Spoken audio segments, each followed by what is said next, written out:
tuned into Black Hollywood Live, the world's first digital broadcast network devoted entirely to urban entertainment and pop culture.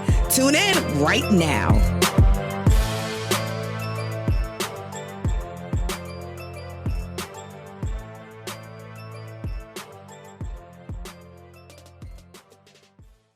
Hey, it's your girl Carla Renata, aka the Curvy Film Critic, right back at you with episode 106 right here at Black Hollywood Live. If this is your first time joining me, please give me a thumbs up down below and go over to Apple Music and iHeartRadio or any place that streams podcasts. Give me 5 stars and let me know what you want to hear, what you want to talk about. Since we're all in this fight together, I got on my fatigues, I'm ready to go at it.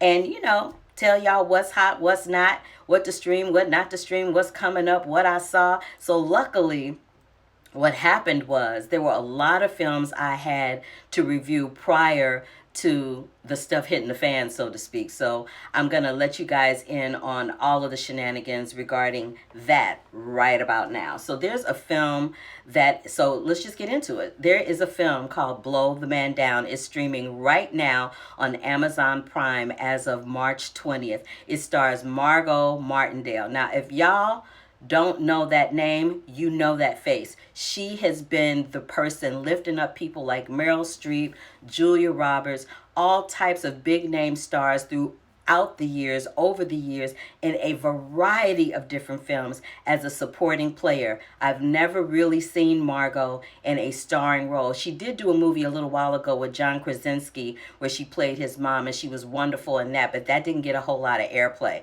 But this Blow the Man Down, everybody's streaming it because it is the bomb diggity. I loved it so very much. So basically, it takes place in Easter Cove, Maine, the eastern seaboard, and these 2 young sisters, they end up having a situation where their mother has passed away, and their mother, Mary Connolly, is like a beloved member of that community.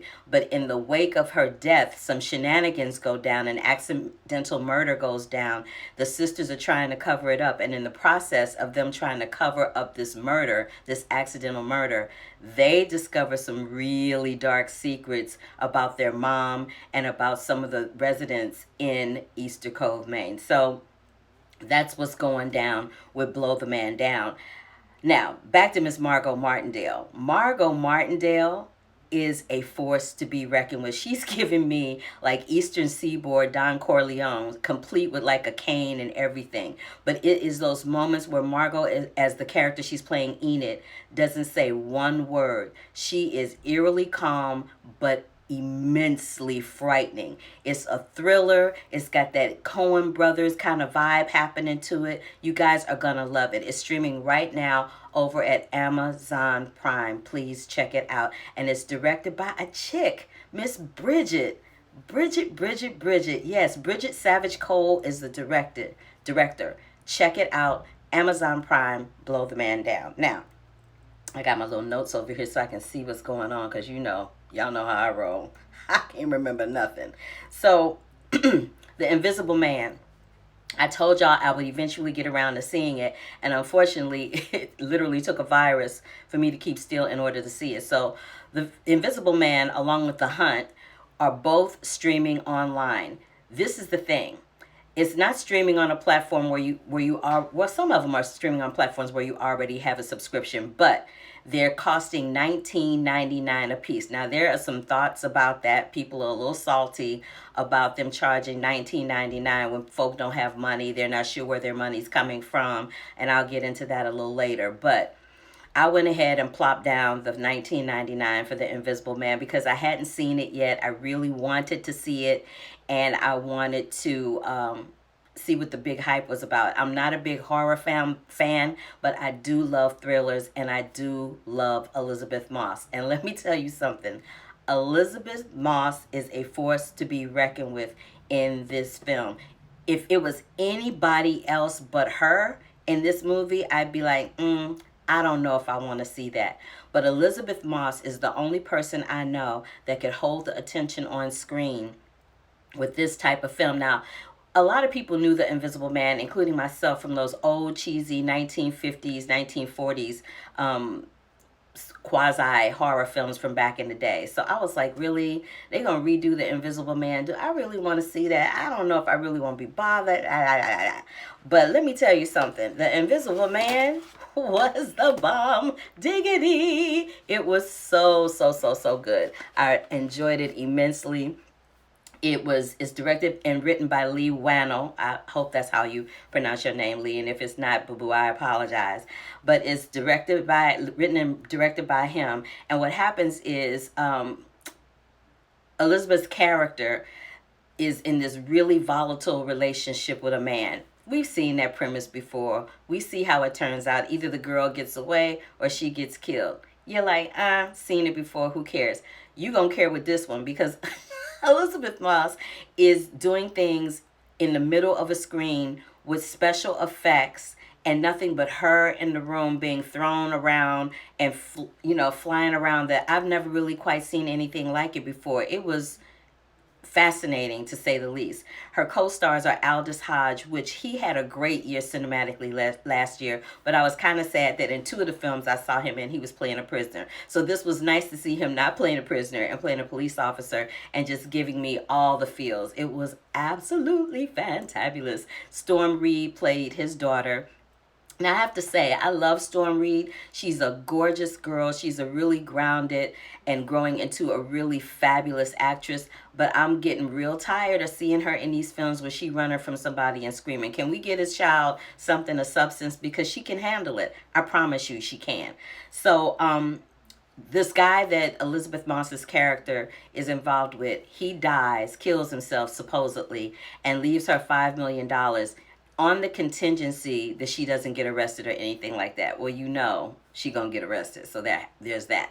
But if y'all haven't seen it, I don't want to tell you any more about it because then I'll be spoiling the movie for you if I haven't already. But it is streaming online for $19.99 along with The Hunt, and I talked about The Hunt last week, so you guys can check those out. Those are two recent movies that a lot of people didn't get a chance to see in the theaters because they snatched it out of the theaters so quickly due to the coronavirus and what's going on with that. So again, The Invisible Man, produced by Universal Pictures, starring Elizabeth Moss, Aldous Hodge, Storm Reed, streaming right now, online, video on demand for $19.99.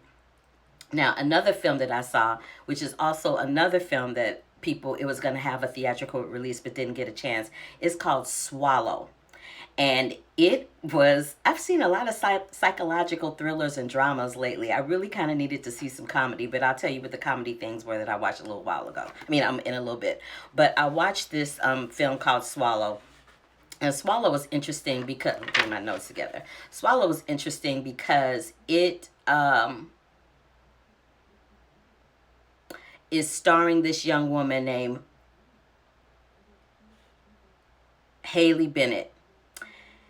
Haley Bennett has the face of an angel, the voice of an angel, but she is playing a deeply disturbed psychological diva who has a penchant for swallowing things.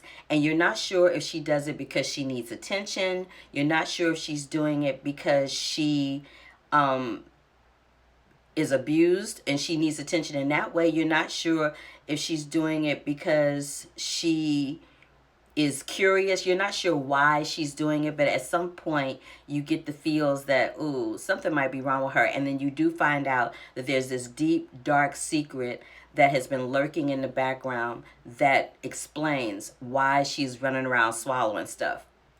But this movie is produced by IFC Films and is solely worth the watch because of Haley Bennett. She is blazing the screen every single time she's on it. The production design by Aaron McGill is primo, on point. The cinematography by Caitlin Arizmendi. Really, really great aesthetics with using things that are very vertical and very linear, and the use of colors mainly with red. She uses a lot of red, a lot of pink, a lot of blue, and a lot of either clear or white, but it helps you understand. It gives you a psyche into the character that you wouldn't have already without that. And it's directed by Carlo Mirabella Davis.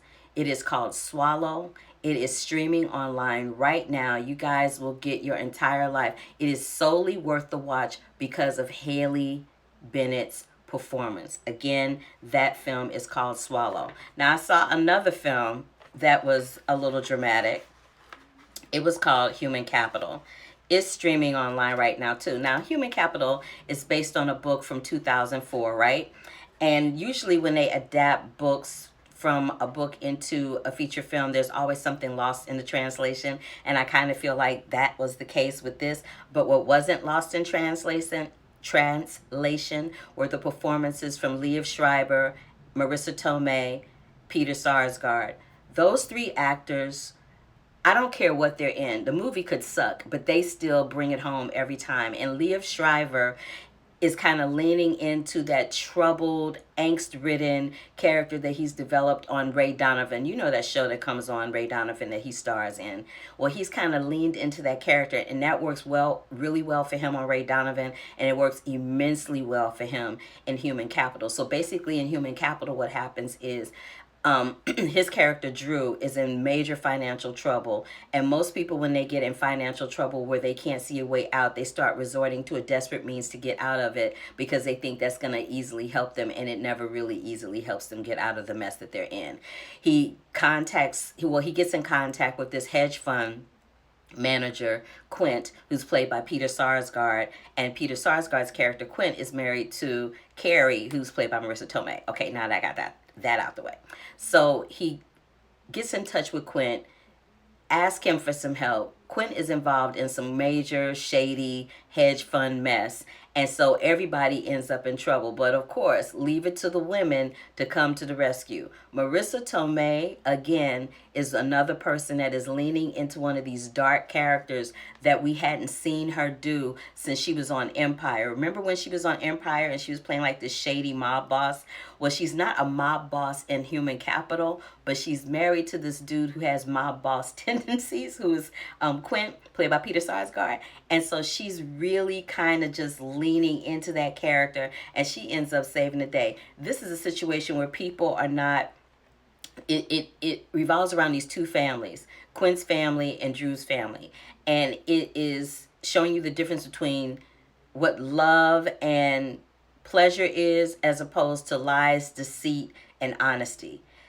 And it all revolves yet again around a murder. I saw a lot of stuff dealing with murder this week. I don't know what that says about me, but anywho, that's what I did. It was really quite, the performances were quite interesting, and they were really grounded and bold and solid, but the performances were not, the film was not as strong as the performances. The film was not as strong as the performances. So you guys can judge for yourself. It's playing on Vudu, Apple Music, and is streaming online right now. This is another film that was released on, I think it was released on March 20th as well. So Blow the Man Down, Human Capital were both released on March 20th. The Hunt and The Invisible Man are available for streaming right now. All right, so that leads me to this last film that I saw. This is a film that I have been trying to see for months. It's called We Are the Dream, and it's a documentary.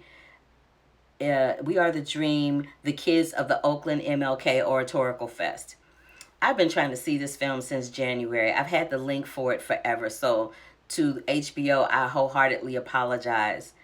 But I think I probably wasn't supposed to see it until now, because what's happening is we are all, as Americans and as human beings around the world, faced with this dilemma where we don't know how we're going to come out of the other end of it. We're trying to remain hopeful. People are doing concerts online. I'm bringing you podcasts. Various people are bringing podcasts, and we're doing all these things, but we're not quite sure in the big scheme of things how it's all going to play out, right?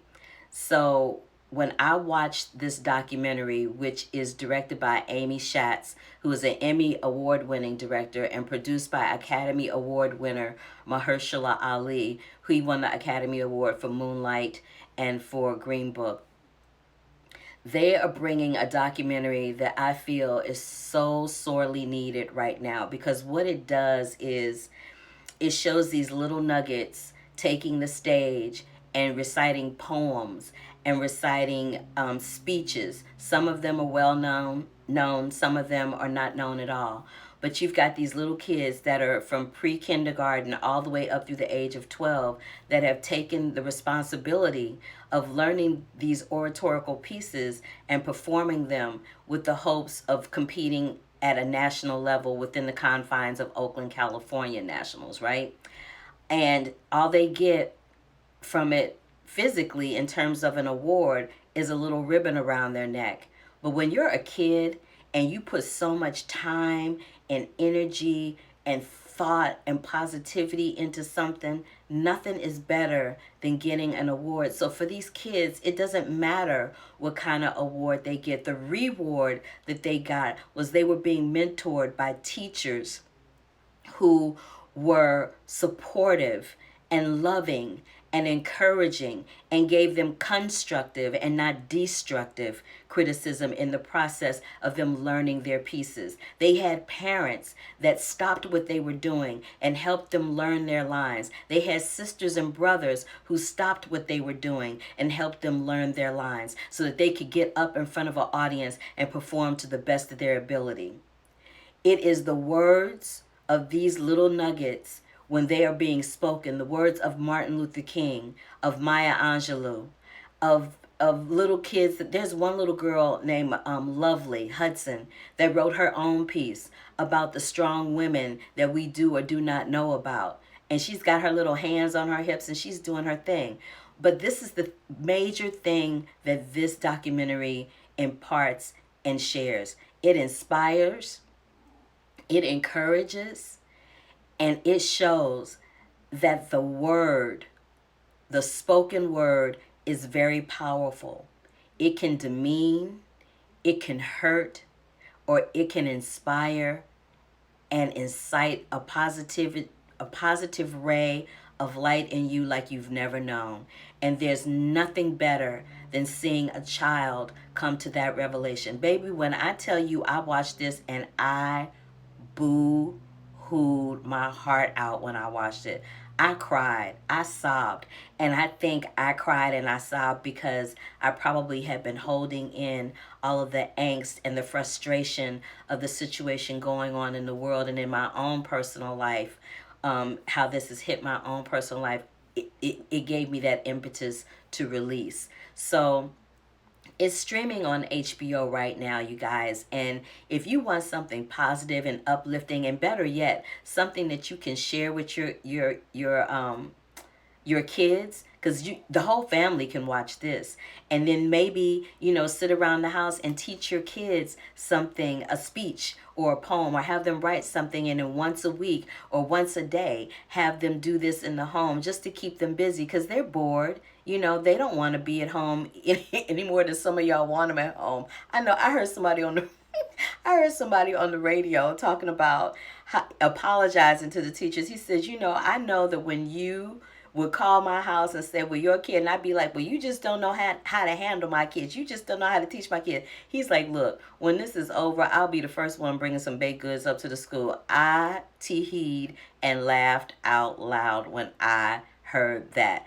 But it is exactly what a lot of parents are going through. They're not used to having their kids in the house. They're like, what is happening? I don't know what's happening right now. I can't understand it. I just can't. But I say all that to say that We Are the Dream, the MLK, the Kids of Oakland MLK Oratorical Fest streaming on HBO. It is definitely a must-see. Y'all have to watch that because it's just stellar. I can't say enough about it. All right, so let me talk about some other things that are streaming right now. Let me get my things up here. All right, so another thing that you guys might want to check out, there's a documentary called Miles Davis, The Birth of Cool. It is streaming right now, and it's no better time to watch it, especially if you're a documentary fan, if you like Miles Davis, if you like jazz, if you like blues. Bitches Brew is turning 50. So in in celebration of Bitches Brew turning 50, there are all these Miles Davis documentaries and concerts and things that are up and available to stream, so you can stream that. Disney Plus was going to hold back their release of Onward, so now Disney Plus has Onward, and they have Frozen 2 that are now streaming and up.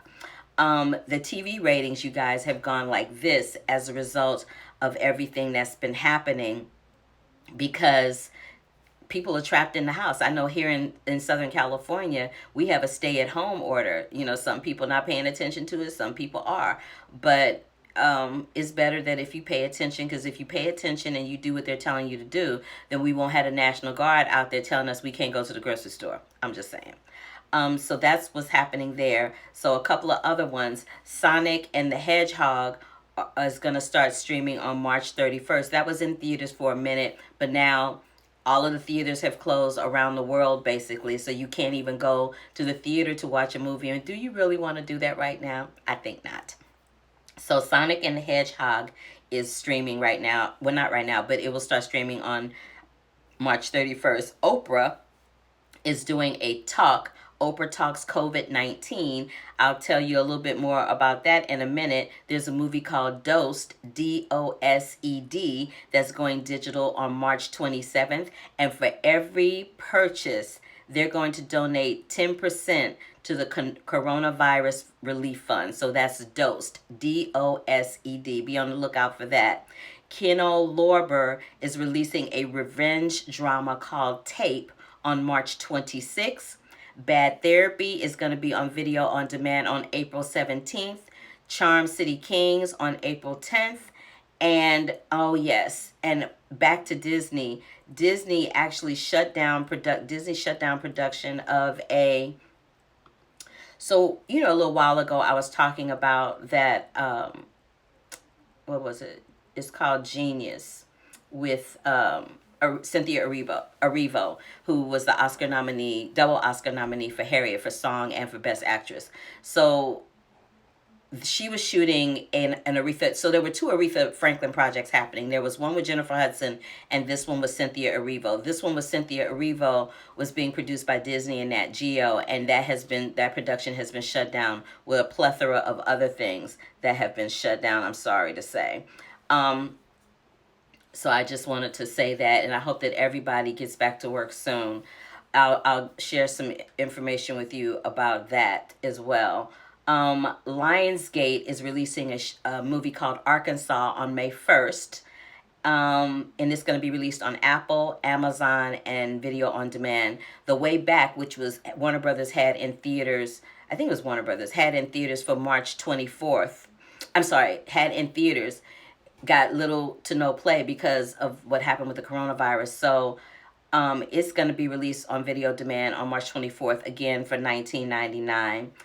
And speaking of the coronavirus, so I said that Oprah is doing this talk situation for Apple TV Plus called Oprah Talks COVID-19, and she's speaking to Idris Elba so that he can give us an update on his coronavirus exposure. This is the thing. There have been several celebrities that have been hit with the coronavirus. Daniel Day Kim, Idris Elba, Andy Cohen. Let me see who else. Okay, there we go. Sophie Trudeau, the Prime Minister of Canada's wife. Prince Albert of Monaco. Kentucky U.S. Senator Rand Paul. And Placido Domingo. And as much as it pains me to say this, Harvey Weinstein has just tested positive for coronavirus. So y'all, this is real. This is a real situation, and we need to take it real. We need to take it for what it is, and we need to really take this seriously. So with all these film festivals, the Cannes Film Festival, the really big ones, the Cannes Film Festival, Tribeca Film Festival, South by Southwest, these are some of the biggest film festivals of the year.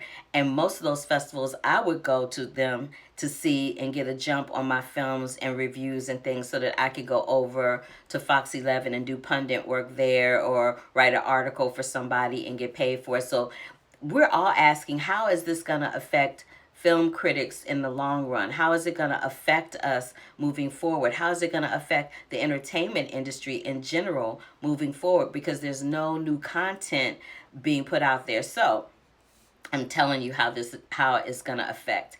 Some of my film critic organizations have banded together, and they have us putting out lists of things to stream and watch on television or via the different streaming services like Hulu, Vudu, Amazon, Apple Plus, um, Disney TV Plus, all of those streaming platforms, Netflix. Everybody has a plethora of content for you to watch, a plethora. But what you don't want to do is you don't want to get sedentary, because then it makes your joints stiff, it makes you depressed. You got to get up and you got to move around. So Debbie Allen is doing these virtual dance classes on Wednesday for the adults, on Saturdays for the kids. Go to her Instagram page. You can check her out there and get moving and grooving. I did it this Wednesday, and it was like getting a shot in the arm of adrenaline. It was really wonderful, and something that I didn't know I sorely needed. Other things that people are doing is we're doing, some of my film critics organizations are doing virtual Q&A interviews with talent, where a bunch of people are getting together, streaming online and doing a Q&A with the talent, video wise or phone wise. And it just helps everybody stay creative and keeps everybody moving, right? I've done some interviews that I'm going to post up. Margot Martindale, who I said I absolutely adore and love, she is going to do an interview with me. So I will post that interview up. Hopefully we can stream it, but if not, it'll definitely be an audio interview, and I'll have that ready for you guys next week. Some other things that have been canceled are the daytime Emmys have been canceled, and let's see what else. Oh yeah, the daytime Emmys have been canceled. So we're not sure how long this is going to last, how many more things are going to get canceled. But in the meantime, you can come over here and listen to this podcast. I'll try to keep you as informed as I possibly can about what's happening in the entertainment industry. You can go over to Franklin Leonard, who is the founder of The Blacklist. He has re-upped his podcast. Franklin Leonard and Kate Hagan have a podcast, The THE Blacklist, BLCKLIST is the handle online. But if you go to his Instagram or his Twitter, I'm sure you can find information there about that podcast. Also, we have Amazon Prime is going to release on April 3rd a film called Invisible Life, which got great reviews, but again, people weren't able to see it because of what's going down. And Les Miserables, not the musical, but this French class film that did really well in all the film festivals and won some awards. I think I saw it at Toronto last year. It's going to be online and available on April 10th. And Focus Features is saying right now, I'm sure that this might change, but for right now, their releases of Promising Young Woman, Irresistible with Steve Carell, and High Note with Tracy Ellis Ross. Right now, those release dates are going to stay the same. I'm not sure if they're going to release them video demand and follow suit with what Universal is doing or not, but I will keep you apprised of that as well. And so is Warner Brothers with Wonder Woman 1984. They are keeping their release date for June 5th. So that is it, you guys. I think I've given you all the news I could possibly give you. I am streaming and watching television and trying to keep myself creative as well. I'm desperately trying to figure out, what to do to keep myself creative. But for my creative people that are out there, a friend of mine named Mark Jude Sullivan, he had a bunch of people compile a list and ideas for a list. So here we go. I'm just going to go through the list. If you have not filed for unemployment insurance, or you're currently not on unemployment insurance in the state of California, you can now file for unemployment insurance, emergency unemployment insurance, as a result of this situation that we're in right now. The Artist and Activist Relief Fund is giving emergency grants of up to $250. The Artist Relief Tree is a relief fund for artists affected by cancellations due to COVID-19. They're giving out a maximum award of $250. They're currently accepting names, and requests are now on a wait list because everybody is out of work. All the musicians, all the singers, all the actors, producers, writers, anybody that does anything artistic is now being challenged. Arts Leader of Color Emergency Fund, emergency grants to Black, Indigenous, people of color, artists, and arts administrators. They have some relief money. It's called Arts Leaders of Color Emergency Fund. The Artist Safety Net is currently offering financial assistance in intensive care with COVID-19. The Dramatists Guild Fund is offering emergency help. Let's see. What else? Another round emergency assistance is offering $500 emergency grants for service industry workers. The American Guild of Music Artists Relief Fund is offering specific COVID-19 specific need-based financial helps for members of that guild. So you have to be a member of that guild. The Screen Actors Guild is offering emergency assistance. Again, you need to be a member of that guild. CERF, C-E-R-F, CERF Plus, the Artist Safety Net, currently is offering financial assistance to artists in intensive care with COVID-19. Let's see what else. Who else? There's the United States Bartenders Guild Foundation is offering up to $2,500 in emergency assistance for bartenders and barbacks for lost wage replacement. The Roshberg Emergency Medical Grant. This program will provide one-time grants of $5,000 for unexpected medical emergencies. The Restaurant Workers Community Foundation via Southern Smoke, emergency income reimbursement for restaurant workers, written statement of financial need. Broadway HD, so for theater viewing resources. So that's all the information I have regarding, and the Dramatists Guild is offering relief funds as well. You must have had a play or musical presented for a paying audience anywhere in the United States that has been canceled. I take that back. You must have had a play or musical either presented for a paying audience anywhere in the United States and Canada, and or published by a legitimate publishing licensing company, or be an active member of the Dramatists Guild. So there's that. Let's see here. So in terms of streaming, you can listen to some audiobooks on Audible. Broadway HD hosts video recordings of live Broadway shows, off-Broadway and regional theater productions. It's a fantastic recording of Rainn Wilson's Will Eno's Tom Paine, based on absolutely nothing, from the Geffen Playhouse. The Criterion Collection is offering a whole bunch of things to watch. La Mama is doing live streams, and it's one of the most famous homes of experimental and avant-garde theater. They're going to be live streaming select productions. LibraVox, LibraVox, is a free public domain of audiobooks read by professionals and amateur performers. Los Angeles Theater Works has over 500 titles in their library, making it one of the largest collections of audio recorded plays online. You can go there and get some stuff. And the SAG-AFTRA Foundation live stream has some things that are available as well. Let me move this over just a little bit. There we go. So you guys, those are all different types of things that you can do to keep busy. I also would suggest this. When I was an actor in New York, we used to get together, me and a group of my friends, we would get together once a week and we would read through a play. Everybody would have a part and we would get together and we would read through the play just to keep our instruments sharp, so that we didn't get rusty and have nerves build up from not doing anything. So if you're an actor, get some of your friends together and, do a virtual thing online, get together online in a Google group or something and do it so that you guys can see each other, grab a glass of wine and make it fun.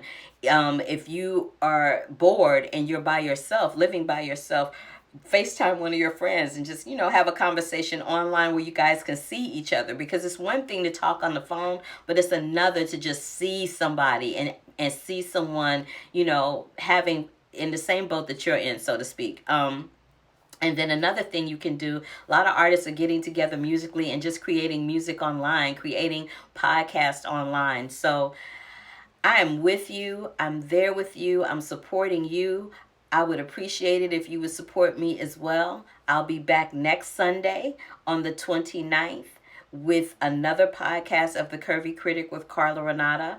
And yeah, you guys, it's been my pleasure to be here at Black Hollywood Live and bring you the latest and greatest when it comes to news. I'm going to try to concentrate a little bit more on all different types of cinema, all different types of filmmakers, since we don't have anything new coming out. If I find something new, I'm going to be all over it, and that'll be the first thing I tell you about. But until then, I'm just going to keep it moving and grooving the best way I know how, and I hope that you will too. So you can catch me right after this over at the General Hospital After Show on AfterBuzz TV. You can also catch up with me across all social media platforms at The Curvy Critic. You can go to my website, thecurvyfilmcritic.com, and catch up on some reviews you may not have seen just yet. And you can also go to my YouTube page, Carla Renata, a.k.a. The Curvy Film Critic, over there, and check out some stuff there. So yeah, until the next time, you guys, love, peace, and hair grease. Bye. On behalf of our BHL staff, we would like to thank you for tuning in to Black Hollywood Live, the world's first digital broadcast network devoted entirely to urban entertainment and pop culture. Check out our Black Hollywood Live YouTube page for even more great programming and amazing content, and be sure to subscribe and like our channel when you do. I'm your BHL host, Nakia Monet, and you can find me on all social media at Kiki Boom Boom or at Black Hollywood Live. Black Hollywood Live, Hollywood redefined.